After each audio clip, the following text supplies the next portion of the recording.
Todos tenemos una conexión que nos cambió la vida y en el podcast de Conexión contamos esas historias y creamos nuevas entre emprendedores y corporativos, inversionistas, gobierno y academia. ¿Y si una conexión lo cambia todo? Hey, hola a todos, estamos muy felices aquí en el segundo día de Conexión, grabando podcast. Conexión, digamos que tiene diferentes experiencias y una de ellas es generar contenido de valor para los emprendedores por medio de su podcast, que es el podcast de Conexión. Así que los invito a que lo sigan, que lo compartan, porque hay contenido muy interesante para todas las personas que pertenezcan al ecosistema del emprendimiento. Van a encontrar fondos, van a encontrar empresas y hoy tenemos un tema muy especial que a veces como emprendedores dejamos por alto, que es el tema legal. Tenemos un invitado muy especial y un aliado muy importante para nosotros, que es a Rula Davis. Así que, Rafa, bienvenido aquí al podcast de Conexión. Muchas gracias, Dani. Gracias a Conexión por abrir estos espacios tan importantes para el ecosistema. Estoy de acuerdo que estos diferentes espacios, los masterclass, el main stage y pues por supuesto los podcasts tienen muchísimo valor y espero que este también aporte mucho valor. Seguro que sí, Rafa. Y antes de entrar en materia, hablar de temas legales, me gustaría mucho conocer a la persona, que la persona que nos esté escuchando identifique quién es Rafa, por qué hoy está apoyando emprendedores y conocerte un poquito más a vos. Perfecto, Dani. Yo soy Rafael Macausland, soy socio de Rula Davis y que es una firma de abogados que tenemos oficinas en Medellín y en Bogotá. Y desde hace aproximadamente 9 años empezamos a asesorar empresas en el ecosistema. De hecho, inicialmente casi que de casualidad, no fue algo que buscamos en ese momento. Yo creo que el aspecto legal del ecosistema en Colombia todavía era muy incipiente, pero empezamos casi que por casualidad con una startup que terminó siendo muy grande en Colombia y después de ahí hemos terminado asesorando startups y actores del ecosistema en general en todas sus etapas, desde las etapas muy iniciales de estructuración del modelo de negocio, rondas de financiación, incluso hemos asesorado unicornios y también del otro lado fondos de capital privado, venture capitalists. Hemos estado, digamos, de todos los lados y por lo tanto conocemos realmente cuáles son los pains and gains en materia legal y estoy de acuerdo contigo en que muchas veces y tiene sentido, es natural, los emprendedores deciden enfocarse en el negocio, en hacer crecer el negocio, pero muchas veces dejan de lado los aspectos legales que terminan siendo un pain más adelante, ya sea por sanciones, demandas o temas que no resolvieron a tiempo y que después es mucho más difícil, si no imposible, resolver. Entremos en esa materia de pains and gains. Me gusta mucho de la experiencia que han tenido, Rafa. Hablemos de los pains. ¿Qué has detectado vos y la firma per se con los emprendedores? ¿Cuáles son esos principales pains que tienen? Dani, yo creo que probablemente el más importante es que normalmente primero se estructura el negocio desde el punto de vista obviamente comercial y operativo y después, cuando ya está en una etapa un poco más avanzada, se hacen las revisiones legales. Y esto aplica en muchos aspectos. Entonces, primero, por ejemplo, se estructura todo el modelo de negocio que puede ser una idea completamente nueva o puede ser adaptada de otros países y cuando vamos a hacer la viabilidad jurídica en Colombia, nos vemos que no funciona como estaba estructurado. Y es durísimo tener que decirle a un emprendedor, tu modelo de negocio soñado no funciona o no funciona como lo tenías proyectado. Eso genera mucha resistencia. Pero también pasa, por ejemplo, con la marca. El emprendedor se enamora de su marca, diseña su logo, empieza a usarlo y después nos toca darle la mala noticia de que no puede usar esa marca.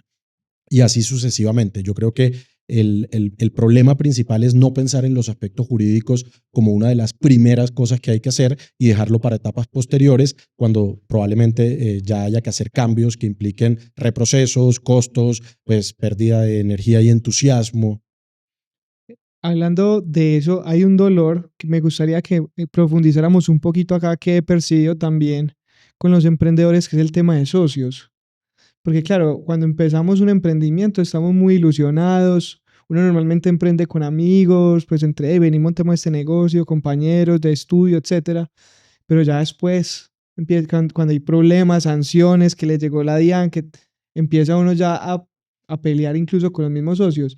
Desde tu experiencia y lo que han visto, ¿cómo han visto ese tema de socios y qué recomendaciones les puedes dar a los emprendedores en ese asunto? De acuerdo, Dani. Yo creo que ese es uno de los principales problemas. De hecho, más del 60% de las startups exitosas que fracasan en el mundo fracasan por conflictos entre los socios.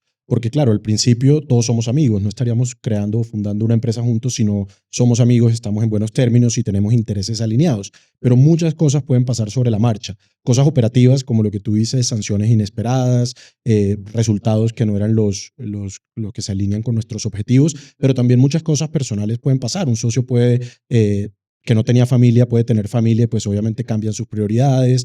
Un socio puede tener la disponibilidad financiera para aguantar más sin unos salarios más considerables y el otro puede tener unas necesidades más apremiantes. Y esta desalineación de objetivos y de visión termina causando estos problemas que pueden llevar al fracaso de una startup.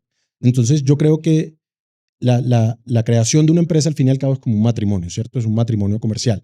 Y la mejor forma de anticiparse a los problemas, tanto en un matrimonio como en una sociedad, es cuando estamos bien, que es el momento ideal para hacerlo, definir cómo vamos a resolver los problemas cuando se presenten. En un matrimonio podemos pensar en unas capitulaciones, en una sociedad, por ejemplo, podemos pensar en un acuerdo de accionistas, pero no un template que el abogado simplemente se saque debajo de la manga, sino que realmente como socios hablemos de cuál es nuestra visión y cuáles son las cosas que vemos que puede pasar hacia el futuro, desde qué pasa si alguno de los dos se muere. Yo quiero terminar siendo socio de tu pareja o de tus hijos. ¿Qué pasa si alguno de los dos se quiere dejar de trabajar? ¿Tienes derecho a alguna remuneración? ¿Tienes la obligación de venderme tus acciones? Y si eso está claro y estructurado desde el principio, no solamente, pues por supuesto, se establece cómo se van a resolver los conflictos cuando se presenten, sino que estoy convencido que es un desincentivo para que se presenten esos conflictos. Porque si ya sabemos qué va a pasar cuando se presenten, pues yo no voy a tratar de pescar en río revuelto a ver qué puedo sacar de un conflicto que se hubiera podido solucionar de otra manera. Si un emprendedor nos está escuchando o alguien de los que está aquí dice, ya tengo la sociedad, pero no he hecho un acuerdo de socios, por ejemplo, ¿está a tiempo o qué le recomendarías a esa persona? Completamente a tiempo. Digamos, una gran ventaja es que a diferencia de las capitulaciones que hay que firmarlas antes del matrimonio y ni un segundo después, el acuerdo de accionistas se puede firmar en cualquier momento. Sobre todo en Colombia ahora que más del 99% de las sociedades que se crean son SAS, la ley de las SAS creó o amplió el alcance de los acuerdos de accionistas que antes únicamente eran para el sentido del voto. Ahora pueden incluir cualquier acuerdo lícito entre los socios relacionados con compra y venta de acciones, derecho de arrastre, acuerdos obviamente de sindicación de votos, pero todo tipo de acuerdos que son perfectamente parametrizables y ajustables a la realidad específica se pueden celebrar en cualquier momento de la relación, una vez constituida la sociedad, en etapa temprana, en una etapa media o más tardía, y con la ventaja adicional que siempre y cuando el acuerdo se deposite con la administración de la sociedad, que es básicamente entregárselo al representante legal, no solo va a ser obligatorio para los accionistas, sino para la sociedad. No puede tomarse en cuenta ningún voto de la asamblea de accionistas en contra de ese acuerdo. Y esto funciona, se puede hacer el paralelo perfectamente con los acuerdos de accionistas en Estados Unidos, porque con base en eso se expidió la ley de las SAS en Colombia. Entonces, dependiendo de si nuestra estructura se compone solo por una SAS o una SAS y una sociedad en el exterior, pues la invitación siempre es a sentarse, a hablar de estos temas cuando estamos bien, a tratar de dejarlos por escrito con obviamente todo el blindaje legal para desincentivar estos problemas futuros. Rafa, si pudieras hacer como un toolkit de herramientas legales, si alguien va a emprender, ¿cuál sería como ese toolkit?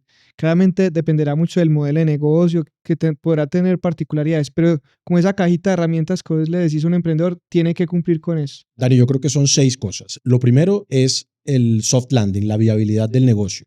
Como les decía anteriormente, muchas veces llega el emprendedor y nos dice, mira, tengo este modelo súper interesante, ha funcionado en India, ha funcionado en México y lo estoy adaptando a Colombia, pero no tiene en cuenta, por ejemplo, que en Colombia hay restricciones muy estrictas para el tema de usura y el cobro de intereses. Entonces toca decirle, ese modelo no funciona, las tasas de usura en Colombia son estas y eso probablemente hace que sea inviable. Entonces, como el concepto de viabilidad financiera de manos del abogado. Segundo, el tema corporativo y contable. Muchas veces, incluso si tienen la sociedad constituida, los emprendedores piensan que no hay que tener contabilidad y se enteran 6 meses después que no han estado presentando, por ejemplo, declaración de retención en la fuente por las facturas que han recibido esos 6 meses y eso incluso es un delito que da cárcel en Colombia. Entonces el tema contable es clave. Si constituiste la sociedad, en el mismo instante tienes que tener apoyo contable.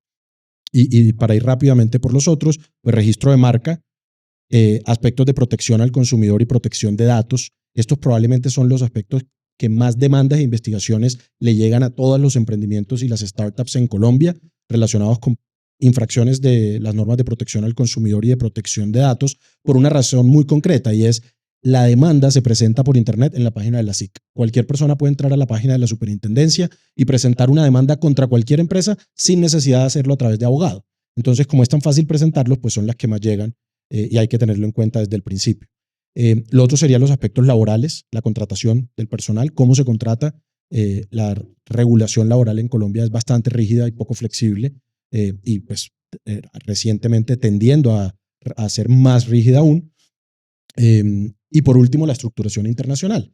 Necesito una sociedad en Delaware, necesito un Cayman Sandwich, estoy bien por ahora solo con la sociedad colombiana. Hacerlo en el momento justo, en el momento preciso, nos ahorra costos innecesarios y pues obviamente tiempo administrando firmas de abogados que pueden no ser necesario, pero también cuando se necesita hay que hacerlo con el tiempo para que no se nos caigan inversiones por no tener la estructura adecuada. Creería que esos son los 6 aspectos principales de entrada que cualquier emprendedor debe preguntarse antes de iniciar.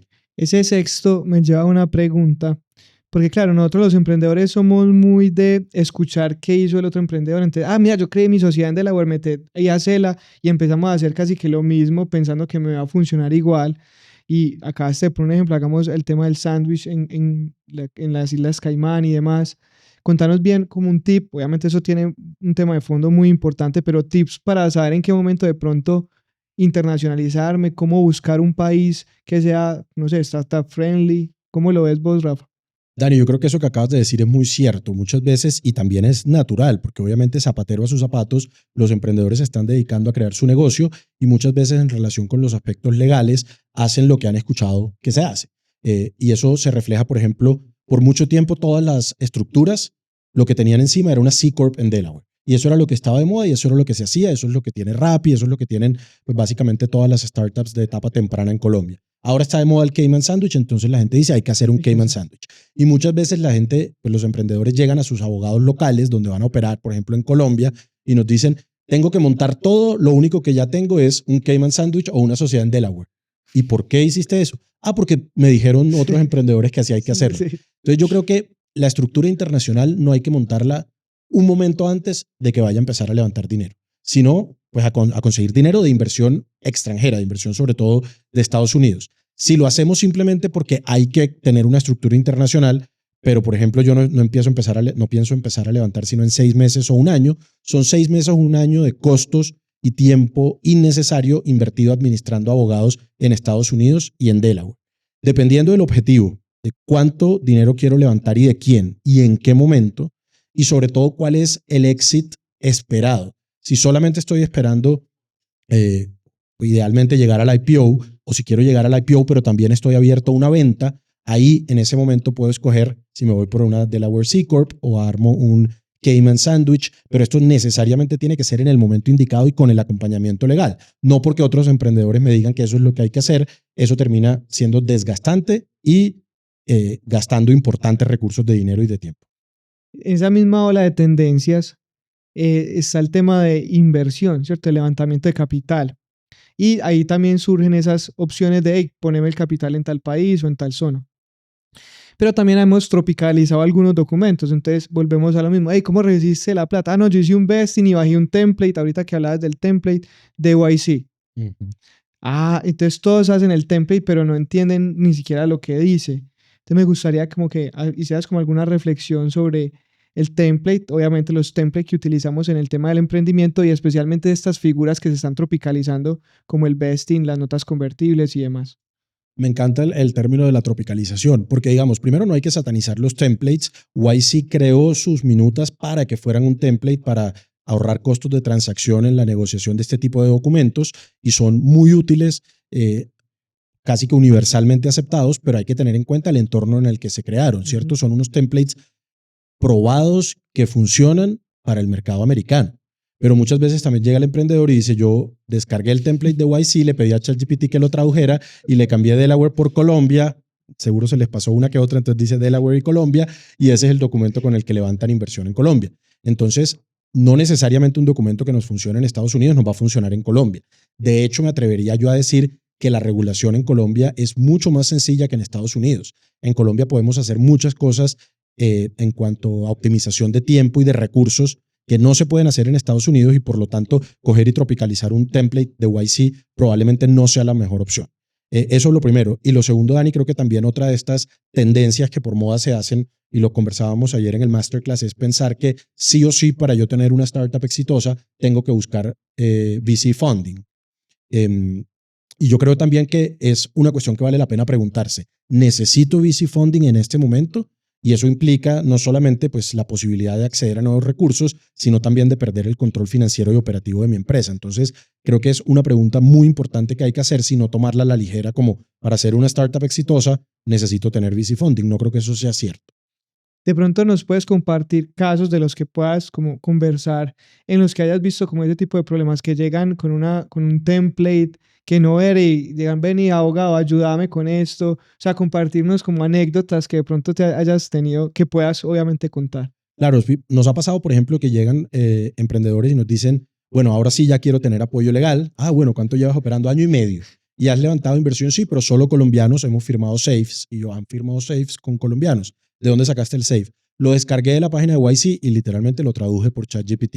Y uno va a ver el documento que firmaron. Es un documento que dice en la cláusula de jurisdicción que la jurisdicción aplicable es Delaware, pero firmado entre 2 colombianos, y al final dice que se firma en Colombia y que la ley aplicable es la colombiana, y hace referencia a unos aspectos que no existen en la legislación colombiana. Entonces dice que se va a convertir ese safe en la siguiente ronda de inversión, lo cual en Colombia no tiene ningún significado legal. Entonces casi que ese acuerdo es inoperativo en Colombia. Yo tengo una plata, el inversionista cree que está respaldado por el documento que firmaron, y lo cierto es que yo tengo una plata y no hay acuerdo legalmente vinculante ni para la empresa ni para el inversionista de cuándo se convierte esa plata, qué me van a dar a cambio de esa plata, y casi que toca empezar de cero. Vamos a tocar la puerta de los inversionistas. Señores inversionistas, nos acabamos de dar cuenta que ese documento que firmaron y revisaron tal vez con sus abogados no sirve de nada, hay que negociar nuevamente en términos colombianos.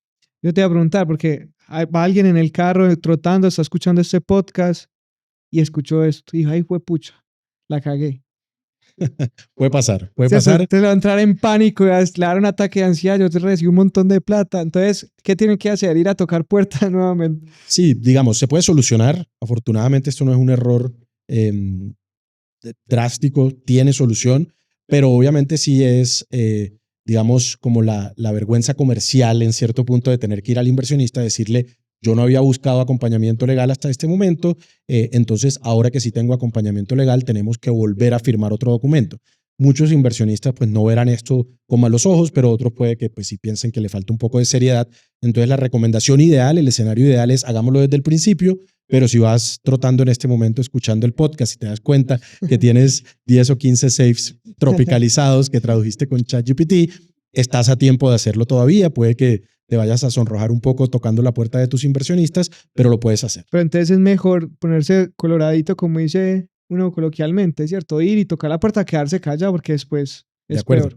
Porque eso implica que al día siguiente puede haber problemas, o en el futuro puede haber problemas para ambos. Si llegado el momento en el que yo quiero convertir esos safes, ¿cierto? Que es el objetivo en general de las notas convertibles, yo le digo al inversionista, venga, llegó el momento, ahora le voy a entregar acciones. Y él me dice, ¿sabe que yo cambié de opinión? Quiero que me devuelva mi plata. Y yo le saco un documento que no es vinculante, es decir, no es obligatorio, porque tiene problemas, no hay jurisdicción clara.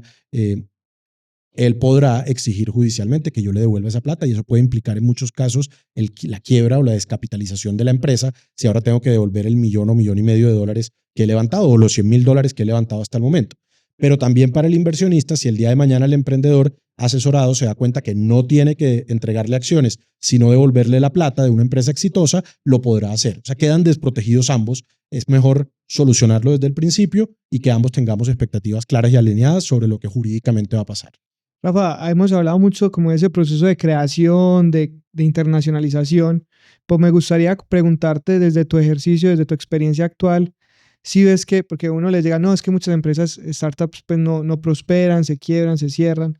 Como lo que tú has visto en tu ejercicio, ¿cómo es esa tendencia? ¿Qué está pasando con las startups que llegan a ti de pronto a una asesoría legal y desafortunadamente con el tiempo se van quedando en el camino? Dani, yo creo que lo primero que hay que tener en cuenta es que el ecosistema de startups es un negocio no de alto, de altísimo riesgo. Y esto es algo que es importante que lo tengan claro todas las personas del ecosistema. Por supuesto, los VCs y los inversionistas lo tienen claro, porque los recursos que disponen para la inversión en el ecosistema hacen parte del rubro de inversiones de alto riesgo. pero también es importante que tanto los fundadores como, por ejemplo, los empleados que aceptan que parte de su remuneración se pague con acciones mediante acuerdos de vesting, entiendan que esto es una inversión de muy alto riesgo. No creo yo que particularmente ahora las startups estén fracasando o que no estén siguiendo adelante. Pues si partimos de la base que son inversiones de altísimo riesgo que requieren inyecciones altas de capital para generar crecimientos aceleradísimos de 100 a 1000 veces, mucho más altos que una empresa tradicional, pues es apenas natural que algunas fracasen y otras prosperen. Entonces hay que estar preparados para eso. Y yo creo que la pregunta que hay que hacerse es, ¿eso es lo que yo quiero para mi emprendimiento? Porque la única forma de hacer empresa, la única forma de hacerse rico no es entrar en el modelo de levantamiento de capital de Venture Capital. Por eso también resalto y me parece muy importante en este evento que además del encuentro tradicional con fondos, que es muy importante, también haya encuentros con corporates, por ejemplo, porque pueden tener una visión más alineada en cuanto a expectativas, metas, riesgos a adoptar con el emprendimiento.